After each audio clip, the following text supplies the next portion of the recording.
Morning guys, just at the local flying field today, Yokine Reserve, and it's a new plane I think. I don't think it's a maiden. OMP model I think it is. 6S, all carbon balsa, but mainly carbon.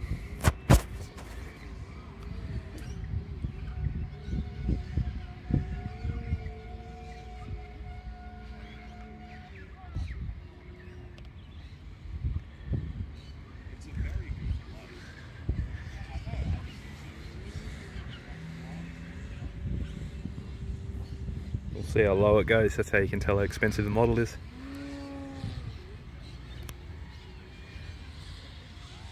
If he gets it on the deck and does a tail touch, it's not very expensive. Stays up where he is. She's pretty pricey. That's how high he is.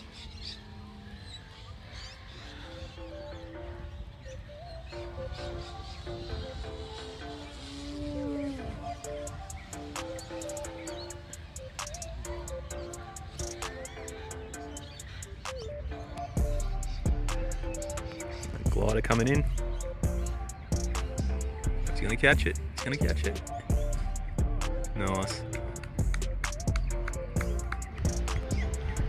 So I'll just whack a bit of commentary as I'm watching it back myself.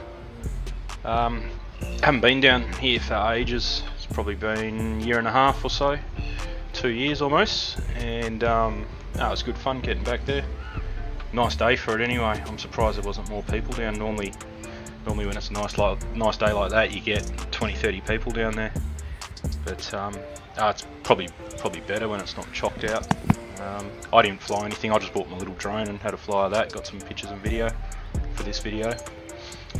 But the regulars were there. The guys that go, retired guys, older fellas that go down every Friday. Friday's kind of a helicopter and big plane day, and then Sundays I think is their other day. It's an official club.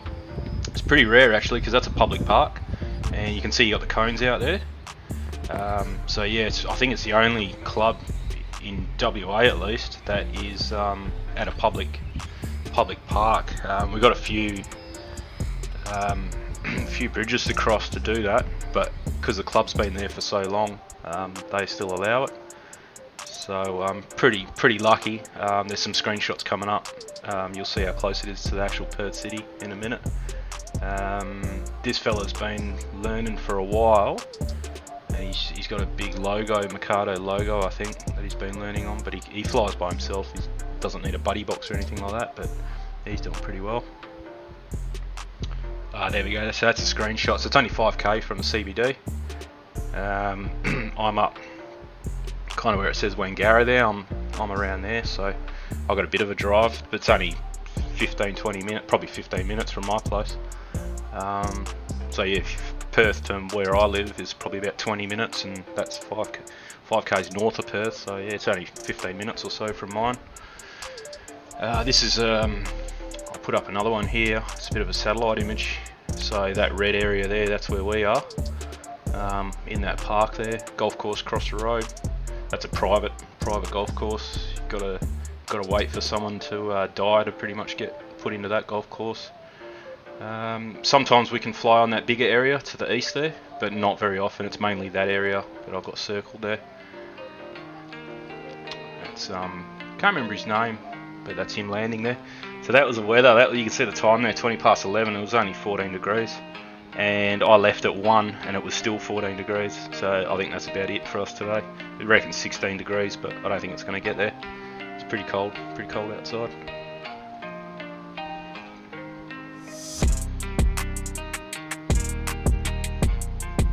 This next clip is just a 9-photo pano that I took with the DJI Mini 2. Not too bad. It probably works better on things that are closer by, but that's how far the city is. You could walk there in an hour and a half or so. Again, another day, another nice Perth day, couple clouds. That's nice.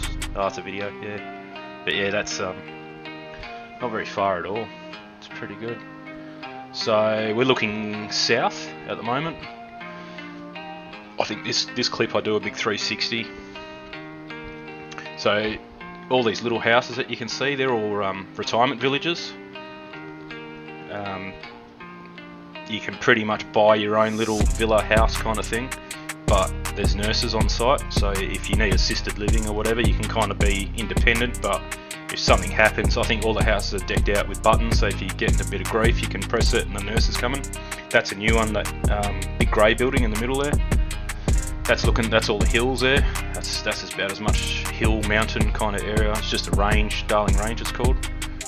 So, and that's just suburbia. So there's a suburb in Perth called Yokine.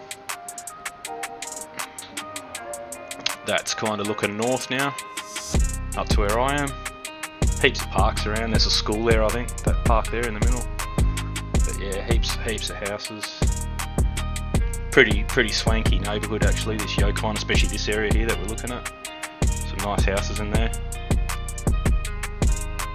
This area that we're flying at used to be a tip. You'll see it in some of the other videos, the ground's very uneven. You can't really tell from this height, but when you're down looking down, sideways, you can see the ground's very uneven. It's just collapsing things under the ground and things. Yeah. This heli is the first time I've seen it. It's a three-blade main head and a three-blade tail as well. I've got a picture of it coming up later on.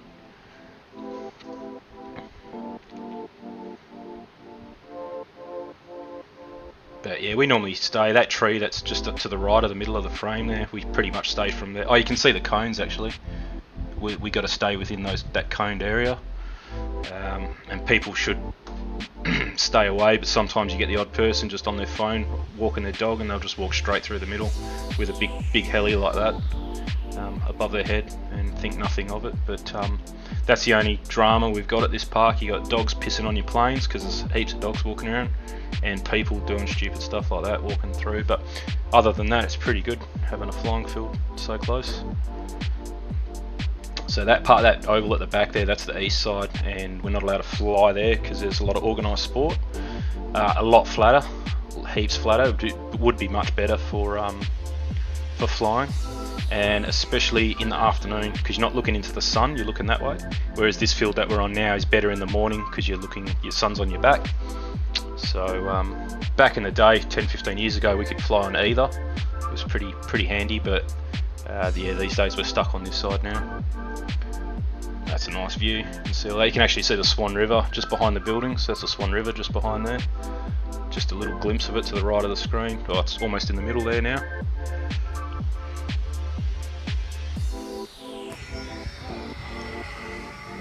A couple close-ups. That's the three-bladed heli.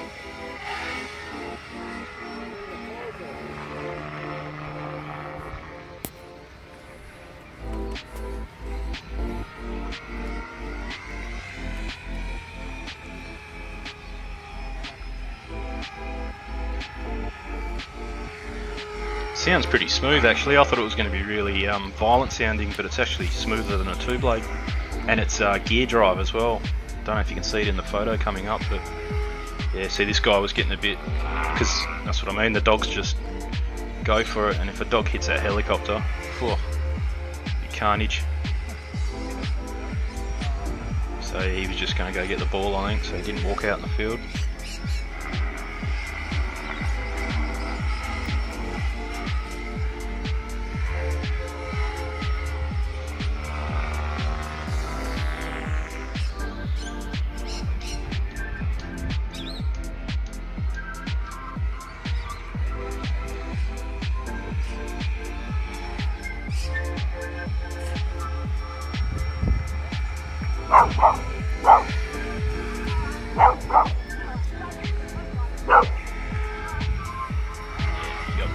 You guys saw how big that park is. They got to walk right through the guts of it there, right where we are. But we're the ones in the wrong all the time. I think he's coming in to land here.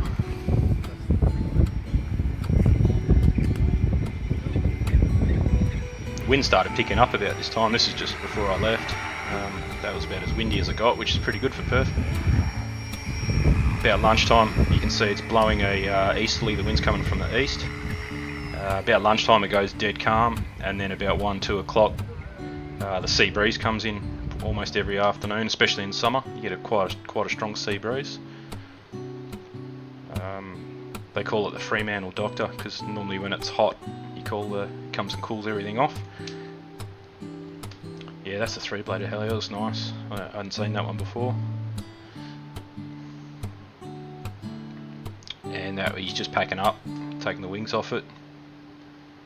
Anyway, we'll see you guys on the next video. Cheers for watching again. See ya.